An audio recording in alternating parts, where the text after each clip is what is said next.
ሰላም ሰላም ሰላም ሰላም ሰላም እንዴት ከረማችሁ እንደምን አላችሁ እንዴት አረፈዳችሁ እንዴት አደራችሁ እንደምን ዋላችሁ በአለም ዙሪያ የምትገኙ ኢትዮጵያውያንና ኤርትራውያን ዘሆላ ሐበሻ እንዴት ናችሁ ሁሉ ሰላም ሁሉ ደህና እኛ እግዚአብሔር ይመስገን እንደምታዩት እዚህ ዳላስ ቴክሳስ ላይ በዚህ ስቶር ውስጥ እኔና አዲ ኤትዚ ፕላስ ወይም አዲስ ማርት ይባላል የማይኮና የአዲ ስቶር ነው እዛ እንገኛለን ደህና ነን ኑና ሁሉንም ነገር ብድግ አድርጉ እኛ ከስር ተካተካ እናደርጋለን ማለት ነው አሁን እንኳን ዛሬ የተከሰትኩት አንዳንድ ሰዎች በላኩልኝ ጥያቄ መሰረት ያንን ትንሽ ለመወያያ ነው ቶለን ወያያለን ነገር ግን እስኪ የራስህን ነገር ንገረን ስላሉኝ ነው አንድ አራት ነጥቦች አሉ እነሱ ላይ ትንሽ ነገር እንባባል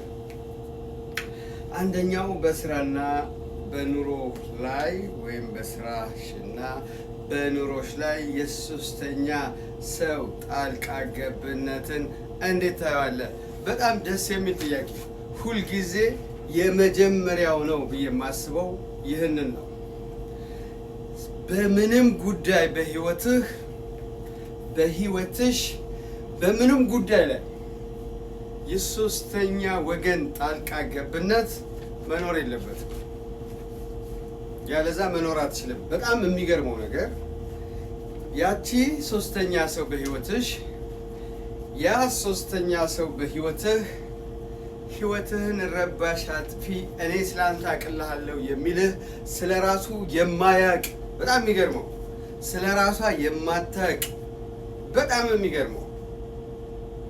የሚገርመው ነገር ግን አንተ እንዳትንቀሳቀስ እንዳትሰራ በሐሳብህ እንዳትሄድ በልምድህ በመጣህበት ኑሮ በራስ ጥናት እንዳትጓዢ የራስሽን ላይፍ እንዳትኖሪ ገመድ ይዘው እጅሽን ይዘው የሚጎትቱሽ ወዳጅ መሰል ጠላቶችሽ ናቸው በጣም የሚገርመው እነዚህ ደግሞ ሶስተኛ ወገኖች የራስ ቤተሰብ ሊሆኑ ይችላሉ ጓደኛ ሊሆኑ ይችላሉ የሥራ ባልደረቦች ሊሆኑ ይችላሉ በጣም ፋሚሊየር ናቸው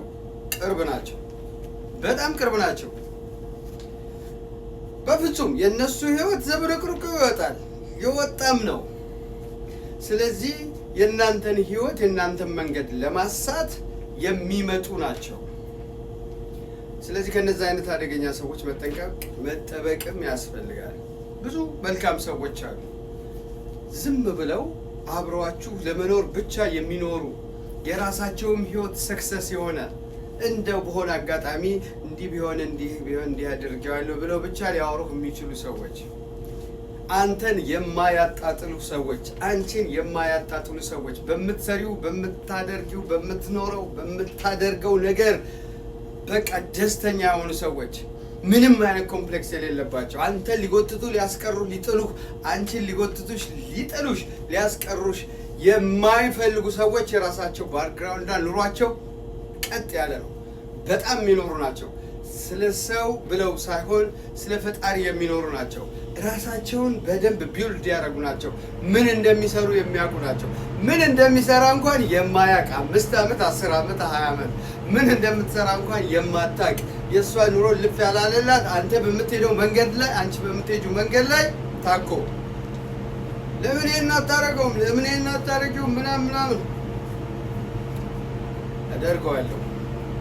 ታደርጊዋለሽ ስለዚህ በየትኛውም በኩል ሁሉ ጊዜ ነው የማልስማማው በትዳራችሁም ቢሆን ሶስተኛ ሰው ጣልቃ እንዳይገባ እናንተም እንዳትገቡ በፍጹም በቃ ሰላማዊ ህይወት እኮ አለ በሆነ ጓደኝነት አለ በሆነ ዝምድና አለ ብዙ ኢሹዎች አሉ የምትለዋወጧቸው ልምዶች አሉ የምትነጋገሯቸው እንጂ እኔ ልኖርልሽ ወይ ደግሞ የኔ ኑሮ ኑሪልኝ ይሄን አርጊ በዚህ ውጪ በዚህ ግቢ አንቺ ኑሮ የራሱ ጉዳይ ይሄን አርግ በዚህ ውጣ በዚህ ግባ ያንተ ኑሮ የራሱ ጉዳይ ይህ ሰው አራመዳችሁም ይህ ሰው አይራመድም ይህች ሴት ጫና ነች እናንተ ላይ አትራመድም አትሄድም እናንተንም አታስኬድም ስለዚህ እንዲሁ ስንጓተት እንኖራለን ማለት ነው ስለዚህ ብዙ ማለት ይቻላል በስራህና በኑሮህ ላይ የሶስተኛ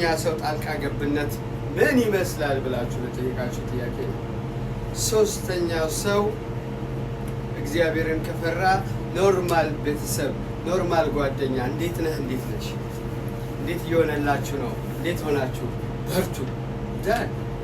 አንተ ቸግሮ ስታማክረው አጠገብ ከደረሰል መልካም፣ እሱ ቸግሮት ሲያማክረው አጠገብ ኮንክለት መልካም። አንቺ ቸግሮሽ የሆነ ነገር ካልሽ ጥሩ፣ ቸግሯቸው የሆነ የራስሽና አስተዋጽኦ ካረግሽ ጥሩ። በተረፈ ግን በምንም ጉዳይ በተለይ እንደ ትዳር ባለ ሁኔታ በስራ ፕሮጀክታችሁ ላይ በምታረጉት የስራ እንቅስቃሴ ላይ ለምን አንዳንዴ በጣም ብዙ ነገር ስለማይ ነው። ብዙ ሰዎች ሰው ከተከተሉ ገደል ነው የሚገቡት። ፈጣሪ ሰጥቷቸው ግን እነሱም የሆነ የራሳቸውን ኤክስፒሪየንስ ጨምረውበት መልካም ሰዎችም የሚሰሩትን ነገር አይተው በየራሳቸው አይዲያ ሰው በራሱ ሀሳብ ሲጓዝ የራሱን ስራ መስራትና ሰክሰስ መሆን ስለሚችል፣ ስለዚህ ብዙ ጊዜ ያለው ነገር አንዱን ማስቀረት ነው። ለምሳሌ ቀላል ምሳሌ ልስጣችሁ። እናንተ ስራ ላይ ናችሁ፣ እናንተ እየሮጣችሁ ነው። በሆነ ጉዳይ መንገድ ላይ እንኳን ሲያገኟቸው ያቆሟቸዋል እነዛ ሰዎች። ከዛ እንትና እንደዚህ ሆነ፣ እንትና እንደዚህ ሆነ፣ ወጣ ወርዳ፣ ሰዓታችሁ፣ ጊዜያችሁ፣ ገንዘባችሁ መሆኑን ስለማያውቁ ወይም እነሱ ስለማይጠቀሙበት የእናንተንም ዳውን ያደርጋሉ ማለት ነው። በሆነ ጉዳይ ቢዚ ማድረግ ይፈልጋሉ። እናንተ ላይፍ አላችሁ፣ እናንተ ትዳር አላችሁ፣ እናንተ ህይወት አላችሁ። ቢዚ ያደርጓችኋል። እየደወሉ ቢዚ የባጤ ቆጦ መኖር የሚችሉትን 40 እና 50 ዓመት የሞላቸው ሰዎች። ስለዚህ ጓደኝነትም ዝምድናም የስራ ባልደረብነትም ሌላም ነገር ሲሆን ሰው ሲሰራ መስራት ነው። ለምን ሰው ነው። ሰው ሳይሆን ስራ ነው። ሰውን ያደረገው ስራ ነው። አንድ ሰው ሲንቀሳቀስ ሲሰራ ነገሮችን ሲያካሂድ ነው። ሌሎቹ ደግሞ ከስተመር ሆነው ሲጠቀሙ ነው። ያን ሰው ያችን ሴት ሲረዷት ሲያግዙ ነው። እና ብዙ ጊዜ ተጠላልፈን መውደቃችን ቢያበቃ ብንማር። ስለዚህ ሶስተኛ ወገን ጣልቃ ገብነት እኔ ከበፊትም ስለ ትዳር ሳስተምር የምናገረው ነገር ነው። ስለ ጓደኝነትም ኖርማል ሳስተምር የምናገር ኢቭን ከቤተሰብ ጋር ባለ አሁን በውርስ ጉዳይ ሌላ ቀን መጣበታለን። ሰው የሚገዳደለው ሶስተኛ ወገን ነው ፑሽ የሚያደርገው። እንዴ ተካፈል እንጂ ተካፈይ፣ በቃ አባትሽ ሞቶ የለ እንዴ እናትሽ እንዳያረበ እናትሽ ሞቶ ተካፈይ። ወንድማማቾች ተካሰው እህታማቾች ተካሰው ፍርድ ቤት ናቸው። የተገዳደሉም ብዙ አሉ። ስለዚህ ሶስተኛ ወገን በሁሉ ጉዳይ በጣም አስፈሪ ነው። ተጠንቀቁት። ሶስተኛው አይን በጣም ከባድ ነው። በውርስ ሰው ያገዳድላል፣ በትዳር ያፋታል፣ ከስራ ያስወጣል፣ ከጓደኝነት ከማህበራዊ ኑሮ ያስወጣል። ብዙ ኮምፕሌክስ አለው። ጓደኛ እንኳን ሰው ኖርማል ጓደኛ ሲሆን 3፣ 5፣ 7፣ 11 አይኮንም፣ 9 አይኮንም። ከሆናችሁ 2 ከጨመራችሁ 4 ከጨመራችሁ 6 መሆን ያለባችሁ። ለምን 2 ሰው አፉን ከጥሞ ቢያወራ ጥሩ ነው። 3 ስትሆኑ ይህ ሰው ከዚህ የሰማውን ወደዚህ፣ ከዚህ የሰማችሁን ወደዚህ፣ ከዚህ የሰማችሁን ወደዚህ። ሶስተኛው አይን ይባላል።